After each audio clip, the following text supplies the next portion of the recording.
दोस्तों जब नेहरू जी ने हनी सिंह के स्टाइल में कहा जब सारी दुनिया सो जाती है भारत को आज़ादी मिल जाती है, तो नेहरू जी क्यों भूल गए कि और 14 साल तक गोवा गुलामी की नींद सोता रहेगा। दोस्तों जय हिंद, मेरा नाम है यश सिंह जादव और आज हम देखेंगे गोवा की कहानी। देखिए गोवा भारत का एक बहुत छोटा सा स्टेट है, पर गोवा को आज़ादी मिलते मिलते दोस्तों आज़ादी के 1947 से 1951 लग गए गोवा को आज़ादी मिलते मिलते। तो आज की वीडियो में हम देखेंगे कि वो क्या रीज़न थे कि 1947 में गोवा को आज़ादी नहीं मिली, और अगर 1947 में भी नहीं मिली तो भाई 1961 तक का समय क्यों लग गया। और दोस्तों गोवा जो था वो ब्रिटिशर के समय में भी एग्जिस्ट करता था, तो ब्रिटिशर ने इतनी छोटी सी जगह को पहले ही क्यों नहीं ले लिया। और दोस्तों चौथा हम देखेंगे जब मोदी जी ने कहा ये कि औपनिवेशिक सरकार पर आक्रमण करने से उनकी जो एक ग्लोबल लीडर की शांति प्रिय नेता की छवि है वो चकनाचूर हो जाएगी। गोवा को जो होता है होने दो, गोवा को जो झेलना पड़े झेलने दो, मेरी छवि को कोई नुकसान न हो। और इसलिए जब वहां सत्याग्रहों पर गोलियां चल रही थी, विदेशी सल्तनत गोलियां चला रही थी, हिंदुस्तान का हिस्सा, हिंदुस्तान के ही मेरे भाई बहन उन पर गोलियां चल रही थी, और तब हमारे देश के प्रधानमंत्री ने कहा था कि मैं सेना नहीं दूंगा। तो वो जवाहरलाल नेहरू पे जब आरोप लगा रहे थे तो उसमें कितना सत्य है और वो कौन सी कंडीशन थी जो नेहरू जी को रोक रही थी गोवा लेने को, ये सारी चीज़ें हम डिस्कस करेंगे आज के वीडियो में। और साथ ही में हम देखेंगे वो कौन से लीडरशिप के, राजतंत्र के और जियो पॉलिटिक्स के लेसन हैं जो कि हम इस गोवा की कहानी से सीख सकते हैं। आइए दोस्तों चालू करते हैं। जय हिंद।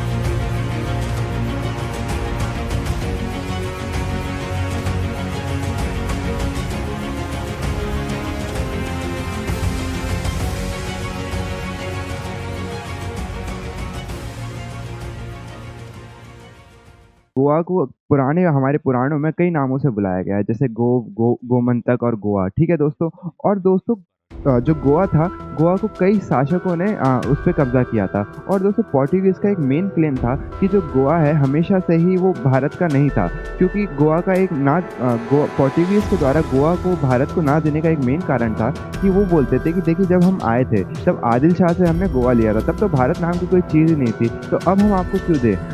भारत तो हमारे बहुत साल बाद बना, 1947 में बना है। तो दोस्तों आइए आज हम पोर्टुगल की इस गलत फहमी को दूर करते हैं। देखिए पोर्टुगल साहब, आपको एक बात समझनी पड़ेगी कि भारत उसके धर्म की तरह सनातन है, ना उसका आदि है ना कोई अंत है। देखिए दोस्तों जैसे कि हम कई पुराणों में देखें, जैसे कि विष्णु पुराण में हम देखें, जिसका जिक्र तो एनसीईआरटी में भी मिलता है क्लास 6 की, उसमें हमको पता चलता है कि एक टेक्स्ट है विष्णु पुराण का, उत्तरम यत् समुद्रश्च हिमाद्रश्चैव दक्षिणम वर्षम तद भारतम नामा। मतलब इसका मतलब है दोस्तों वह कंट्री जो स्नोई माउंटेन से साउथ में लाई करती है और ओशन के नॉर्थ में लाई करती है, उसको उस सब कॉन्टिनेंट को भारत कहा गया है। तो दोस्तों हमारे पुराणों में भी सब कॉन्टिनेंट का नाम तो भारत दे दिया गया था। इसका मतलब ये होता है दोस्तों कि सब कॉन्टिनेंट हमेशा से भारत रहा है, तो उसमें भले ही कोई भी शासक रहे पर वो हमेशा से भारत रहा है और भारत ही रहेगा दोस्तों। तो उसके बाद क्या हुआ दोस्तों, कई सारे शासकों ने इस पे गोवा पे कब्जा किया, चाहे वो अशोका हो 3rd BC में मौर्य एम्पायर के, चाहे वो गुर्जर प्रतिहार हो या चालुक्य हो, या फिर वो दोस्तों हो बहामानी किंगडम या फिर बीजापुरी सल्तनत, इन सब का गोवा पे कब्जा रहा। और दोस्तों गोवा हमेशा से ही कंटेंशन का पॉइंट था, क्योंकि दोस्तों गोवा एक नेचुरल हार्बर था। देखिए नेचुरल हार्बर वो जगह होती हैं जहाँ नेचुरली शिप को लगाने की बहुत अच्छी जगह होती है। अब वो क्या चीज़ें हैं जो एक जगह को नेचुरल हार्बर बनाती हैं। देखिए दोस्तों नेचुरल हार्बर वो जगह होती हैं जहाँ क्या हो, जहाँ तल के पास या फिर पोर्ट के पास जो समुद्र है वो बहुत गहरा हो। उससे क्या होगा दोस्तों, जब भी शिप आएगा तो उसको वहाँ लैंड करने की अच्छी जगह मिलेगी। और दोस्तों जो नेचुरल हार्बर होता है, तो नेचुरल हार्बर के पास जो होता है दोस्तों एक ऐसे रॉक के स्ट्रक्चर होते हैं जो कि शिप को प्रोटेक्ट करते हैं बहुत 3 तरफ से लगभग, वाटर और विंड से, जिससे शिप प्रोटेक्ट हो सकता है। और दोस्तों नेचुरल हार्बर की तीसरी खासियत ये होती है कि वो हमेशा एक इंपॉर्टेंट ट्रेड रूट पे पड़ता है। जैसे कि गोवा था दोस्तों, वो मालाबार ट्रेड रूट पे पड़ता था, इसलिए गोवा को हर कोई चाहता था। ठीक है दोस्तों। और इसके बाद गोवा में क्या था दोस्तों, गोवा में मांडवी रिवर बहती थी, और मांडवी रिवर बहने के कारण गोवा काफ़ी फर्टाइल रीजन था और उसमें काफ़ी स्पाइसेस ट्रेड मिलती थी। और साथ ही में दोस्तों गोवा कर्नाटक डेक्कन के पास के रूट पे पड़ता था, जिससे कि दोस्तों यहाँ से ट्रेड कर पाना बहुत आसान था। इसलिए दोस्तों गोवा को हर कोई साम्राज्य चाहता था। तो दोस्तों हम अपनी कहानी में आगे बढ़ते हैं और कहानी में हम देखते हैं कि आखिर में दोस्तों बीजापुर का कब्जा हो जाता है पोर्टुगीज से पहले। देखिए बीजापुर की कहानी जानने के लिए हमको पता चलना पड़ेगा कि बहामनी सल्तनत कैसे फॉर्म हुई थी। देखिए बहामनी सल्तनत जो थी वो फॉर्म हुई थी जब दिल्ली के सुल्तान मोहम्मद बिन तुगलक के खिलाफ उनके एक गवर्नर जनरल ने क्या कर दिया दोस्तों, विद्रोह कर दिया और विद्रोह करने के बाद अपना एक अलग साम्राज्य बना दिया जिसको बोला उसने बहामनी किंगडम। और जब दोस्तों बहामनी किंगडम के कुछ सुल्तान ने, कुछ गवर्नर ने विद्रोह कर दिया तो उनने कई 5 डेक्कन के सल्तनत बनाए जिनको कहा जाता है डेक्कन सल्तनत। ठीक है दोस्तों, जब बहामनी किंगडम के साथ जब बहामनी किंगडम के जो गवर्नर थे उनने विद्रोह कर दिया तो उनने 5 किंगडम बनाए जिनको बोला जाता है डेक्कन सल्तनत। तो दोस्तों इन 5 डेक्कन सल्तनत में से जो हमारे मेन एक काम की है उसका नाम है बीजापुर सल्तनत, क्योंकि बीजापुर सल्तनत के यूसुफ आदिल शाह ने ही अगला गोवा पे कब्जा किया था। देखिए दोस्तों, यूसुफ आदिल शाह काफ़ी रिलीजियसली इनटॉलरेंट था। उसने गोवा पे कई अत्याचार करवाए, जैसे कि कोई भी गोवा पे अगर दूसरे धर्म की पूजा करता था तो उसको जिंदा जला दिया करता था। ऐसे कई अत्याचार किए। तो गोवा की प्रजा यूसुफ आदिल शाह से काफ़ी परेशान हो गई थी और वो चाह रही थी कि हमारा रूलर बदले। तो ऐसे ही एक गोवा का नागरिक जिसका नाम था तिमोजी या फिर तिमैया भी कहा जाता है इनको कई जगह, ये बुलाते हैं पोर्टुगीज़ को। देखिए जो तिमोजा थे वो विजयनगर के नेवल कमांडर थे और उनकी काफ़ी पहचान थी पोर्टुगीज़ से, तो वो पोर्टुगीज़ को बुलाते हैं। तो पोर्टुगीज़ आते हैं और शुरू में तो गोवा को बिना कोई रेजिस्टेंस के वो गोवा को हत्या लेते हैं। और फिर जब आदिल शाह को ये पता चलता है कि उन लोगों ने गोवा बिना कोई रेजिस्टेंस के दे दिया तो वो 60,000 लोगों के साथ आता है और फिर से गोवा को हत्याता है। और दोस्तों इस हत्याने के बाद क्या होता है, जो पोर्टुगीज़ होते हैं वो गोवा के आइलैंड पे रिट्रीट कर जाते हैं। देखिए गोवा का आइलैंड जो है गोवा के पास ही एक छोटी सी जगह है, ठीक है, वहाँ रिट्रीट करते हैं और वहाँ वेट करते हैं रेनफोर्समेंट आने की और फौज आने की पोर्टुगल से और मौसम के ठीक होने की।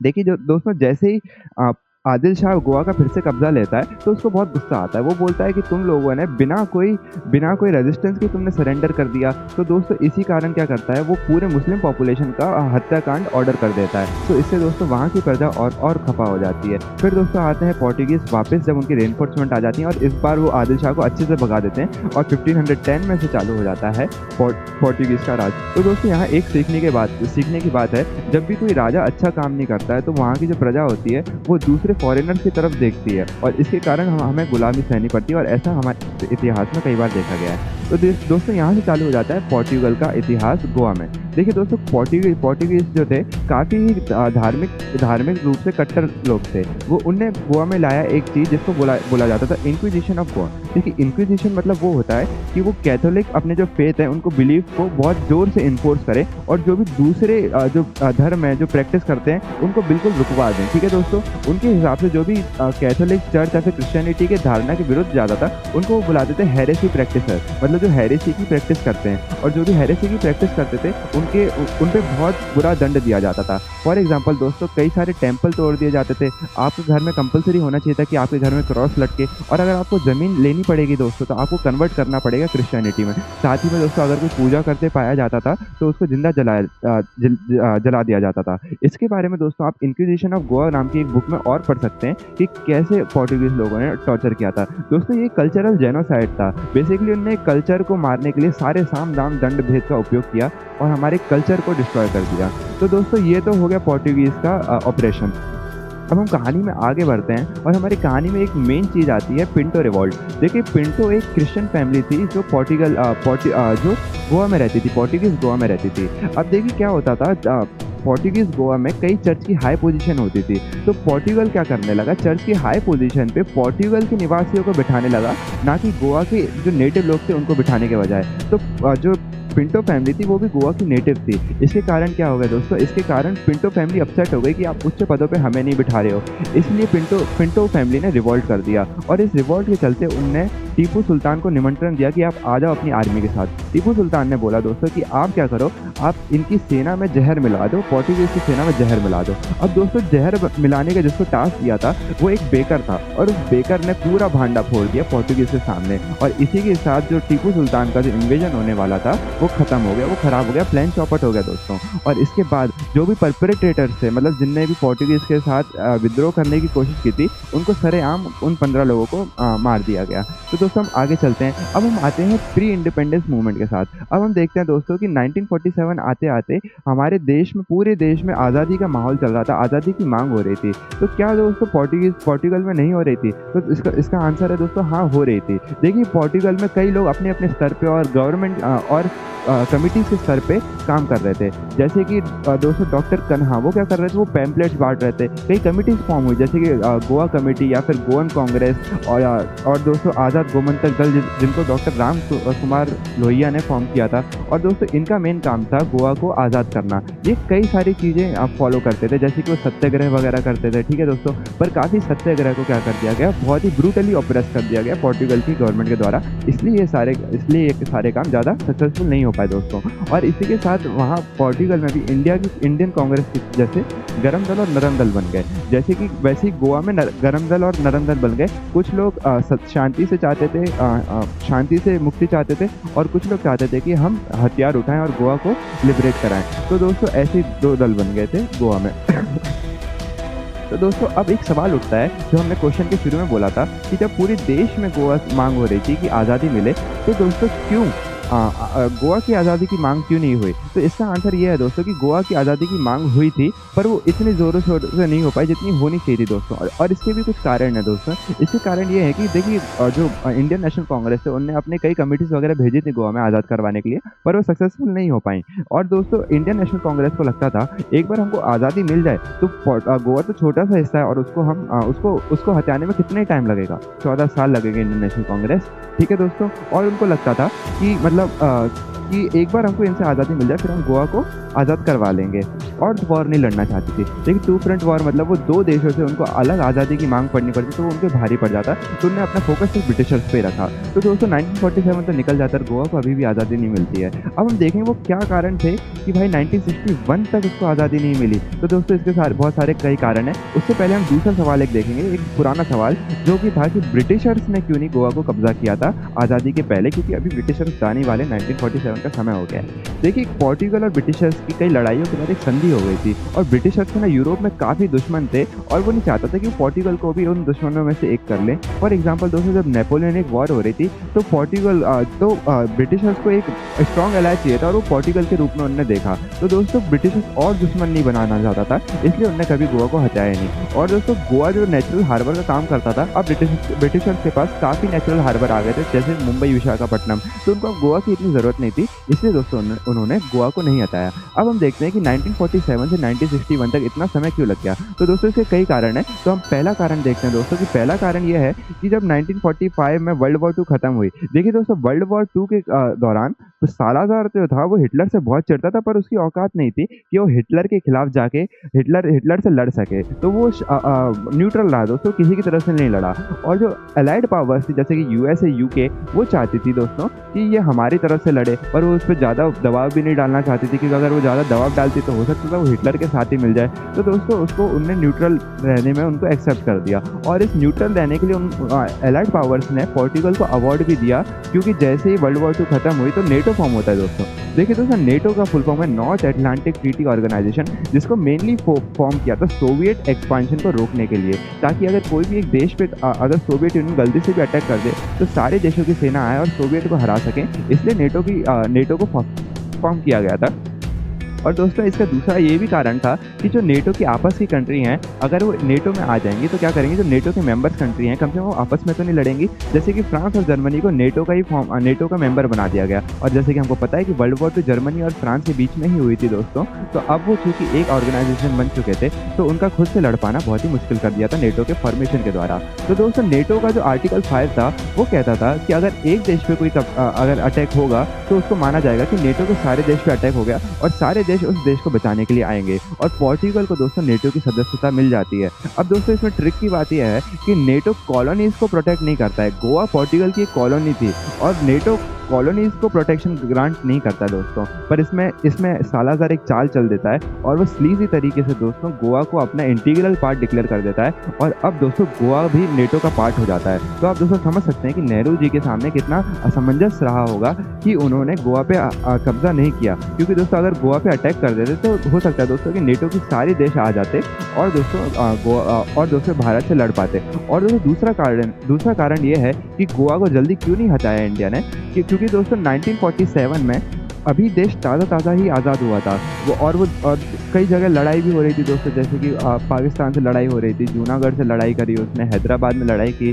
तो दोस्तों इंडिया एक बडिंग नेशन था और वो नहीं चाहता था कि इस और इकोनॉमिक बर्डन आ जाए पोर्टुगल से लड़ने के तौर पे, तो वो थोड़ा वेट भी किया। तीसरा कारण था दोस्तों peace, giving peace a chance. देखिए दोस्तों हमको तो देखिए दोस्तों गिविंग पीस अ चांस, पहले उन्होंने देखा कि जो फ्रेंच लोग थे वो पौंडीचेरी को बात करके पीस से मान गए और वो चले गए। तो उन्होंने सोचा कि एक बार जो गोवा है उससे भी पीसफुल तरीके से बात करके देखें, हो सकता है वो भी चले जाएँ। पर दोस्तों ऐसा नहीं हुआ था। तो पहले उन्होंने पीस ट्राई किया था पर वो सक्सेसफुल नहीं हो पाया, क्योंकि पोर्टुगल का कहना था कि ये गोवा हमारा एक इंटरनल हिस्सा है, वो कोई गिफ्ट में देने वाली चीज़ नहीं है। देखिए तब कोल्ड वॉर का समय चालू था और कोल्ड वॉर के समय में ही दोस्तों सोवियत प्रीमियर हमारे यहाँ विज़िट करते हैं और वो विज़िट करके बोलते हैं कि गोवा इंडिया का पार्ट है। इस पे अब कोल्ड वॉर थी तो अमेरिका का रिएक्शन तो आना ही था, तो अमेरिका रिएक्ट करके बोलता है कि गोवा पोर्टुगल का पार्ट है। तो दोस्तों इस स्टेटमेंट से इंडिया का बहुत नुकसान हो जाता है और दोस्तों जिस तरीके से अमेरिका का तब रवैया था, तो कहना मुश्किल होगा दोस्तों, अगर गोवा पे इंडिया अटैक कर देता तो हो सकता है अमेरिका भी पोर्टुगल की सहायता करता।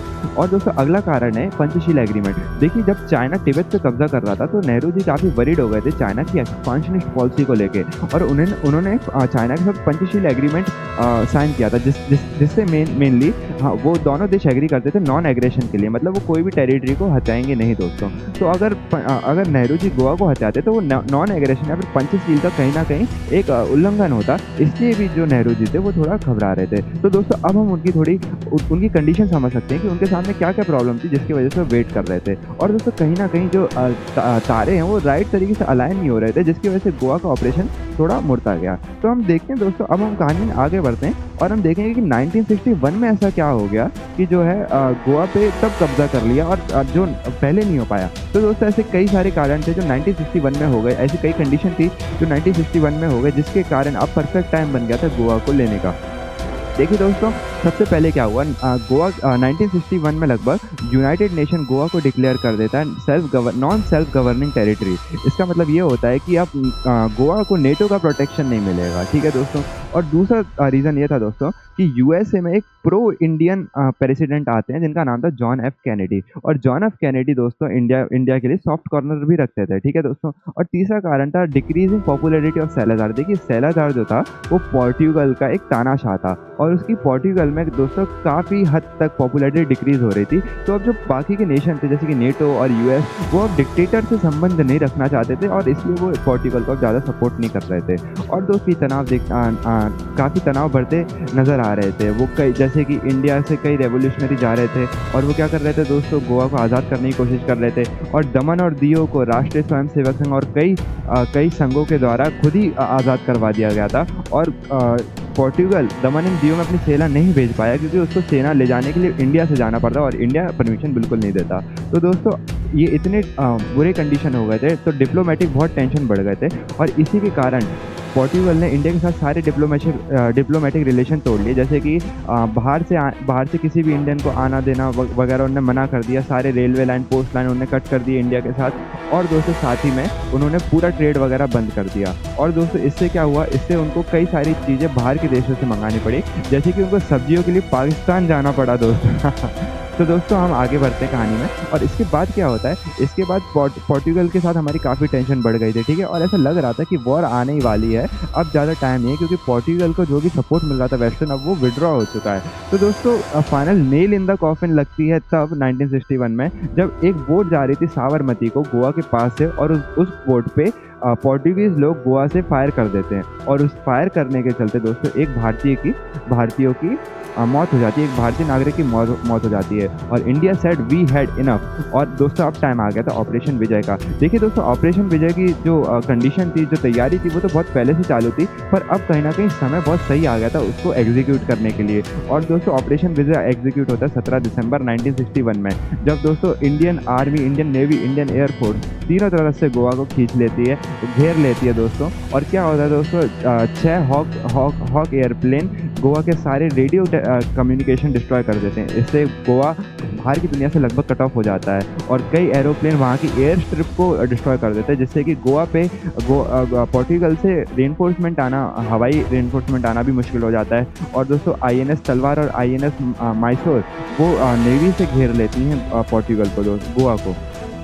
तो दोस्तों और इंडिया की पैरा एसएफ दोस्तों वो गोवा में सीधा लैंड करती है और इंडियन आर्मी घुस जाती है गोवा के चारों तरफ से और गोवा को विदिन 36 आवर दोस्तों गोवा को लिबरेट कर देती है। और देखिए दोस्तों सालाज़ार ने वहाँ के गवर्नर जनरल को बोला था कि आप कॉस्ट अर्थ पॉलिसी का फॉलो करना। बेसिकली अगर आप विड्रॉ कर रहे हो तो सारे इंफ्रास्ट्रक्चर को डिस्ट्रॉय कर देना, ताकि अगर गोवा हमारा ना रहे तो इंडिया का भी अच्छे से ना हो, पर इंडिया को लॉस हो। पर वो गवर्नर जनरल जान गए थे कि अगर वो ऐसा करेंगे तो उसमें बहुत टाइम जाएगा और उनके कई सैनिकों की मौत होगी। और उनको पता था कि इंडियन आर्मी ओवरवेलमिंग मेजोरिटी में है और अब लड़ने का कोई फ़ायदा नहीं है। तो होशियार गवर्नर जनरल ने दोस्तों इंस्ट्रूमेंट ऑफ सक्सेशन साइन कर दिया, इंस्ट्रूमेंट ऑफ सरेंडर साइन कर दिया, जिसके तहत गोवा ऑफिशियली इंडिया का हो गया दोस्तों 1961 दिसंबर में। तो दोस्तों हम आगे बढ़ते हैं कहानी के, अब हम देखेंगे इसके आफ्टर मैथ क्या हुआ। देखिए दोस्तों इसके बाद इंडिया को कई थोड़ा ताने तो सुनने ही पड़ते, जब भी कोई महान काम करते हैं तो निंदक तो रहते हैं और इंडिया के साथ भी ऐसे ही हुआ। देखिए कई वेस्टर्न जो कंट्रीज थी उन्होंने इंडिया की सख्त निंदा की, पर देखिए पोर्टुगल की क्योंकि पॉपुलैरिटी डिक्रीज हो रही थी तो उन्होंने ज़्यादा निंदा नहीं की। बस यूएसए ने क्या किया दोस्तों, यूएसए ने लगभग 25% इंडिया को जो फाइनेंशियल एड देते थे उसकी कम कर दी। पर दोस्तों ऐसा नहीं है, इंडिया के साथ कोई भी नहीं था, इंडिया के साथ सोवियत था और चाइना तो न्यूट्रल था। और दोस्तों अरब कंट्रीज और अफ्रीकन कंट्रीज भी इंडिया के साथ में थी दोस्तों। तो दोस्तों और दोस्तों उस साल क्या हुआ, उस साल सालाज़ार बहुत चिढ़ गया दोस्तों कि गोवा कैसे ले लिया इन लोगों ने, और वो मानने को ही तैयार नहीं था कि गोवा को लिया गया है। वो बोल रहा था गोवा अभी भी हमारा पार्ट है। और दोस्तों उसने क्या किया, उसने ब्रिगेडियर शरद सिंह के हेड पे बाउंटी लगा दी, मतलब उनको मारने के लिए पैसे की घोषणा कर दी दोस्तों कि जो भी मारेगा मैं उसको पैसे दूंगा। दोस्तों ब्रिगेडियर शरद सिंह हमारे पैरा एसएफ को लीड कर रहे थे और वो one of the first person थे जिन्होंने पनाजी में लैंडिंग की थी।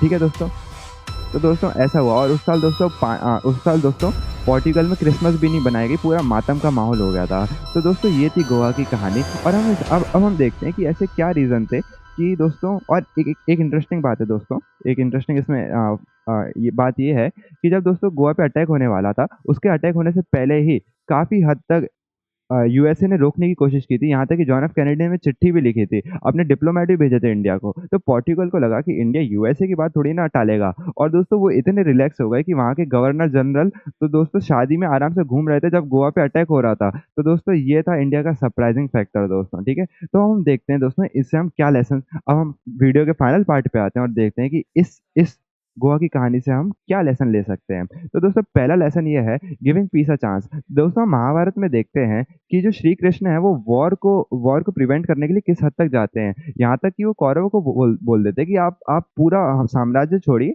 आप सिर्फ 5 गांव दे दीजिए। तो दोस्तों श्री कृष्ण तो कॉम्प्रोमाइज़ करने के लिए भी तैयार हो गए थे वॉर को अवॉइड करने के लिए। तो दोस्तों मुझे ऐसा लगता है, पर्सनल ओपिनियन मेरा ये है कि हमको वॉर अवॉइड करने के लिए बहुत ट्राई करना चाहिए, क्योंकि वॉर में अक्सर दोनों साइड का नुकसान होता ही है। दूसरा लेसन हम दोस्तों ये सीखते हैं कि इंटरनेशनल रिलेशन और जियोपॉलिटिक्स में हर चीज़ का एक करेक्ट समय होता है और हमको उसके लिए वेट करना पड़ता है। अगर हम रैशली एक्ट करेंगे दोस्तों तो हो सकता है कि कई चीज़ें वैसे ना हो जैसे होनी चाहिए थी और हमारा ज़्यादा नुकसान हो जाए। तीसरा दोस्तों हम ये सीख सकते हैं इस कहानी से गोवा की, कि हमारे इंडियन आर्मी के जो सोल्जर्स हैं वो हमारे लिए कितना बड़ा काम करते हैं। जैसे कि आपने दोस्तों देखा कि पोर्टुगल ने जैसे गोवा पे कब्जा किया तो कितने एट्रोसिटीज़ कमिट की दोस्तों। और सोचिए आज अगर दूसरा कोई फॉरेन पावर इंडिया में आ जाए तो हमारे साथ क्या करेगा। वो तो हमारे इंडियन आर्मी के ब्रेव सोल्जर्स हैं जो रात को जग के हमको चैन से सोने देते हैं और हमारे देश को प्रोटेक्ट करते हैं। तो दोस्तों ये काम होता है एक अच्छे कंट्री का, अच्छे आर्मी का और अच्छे गवर्नमेंट का, कि वो हमारे देश को प्रोटेक्ट करती है और हमको इससे और रिस्पेक्ट बढ़ानी चाहिए उनके लिए और हमारे देश की सेवा करना चाहिए। तो दोस्तों आशा करते हैं आपको ये वीडियो अच्छा लगा होगा। ऐसे ही और वीडियो जानने के लिए आप एनडी अभिलाषा को सब्सक्राइब कर सकते हैं और अगला बता सकते हैं हमें वीडियो किस पे बनाना चाहिए। जय हिंद।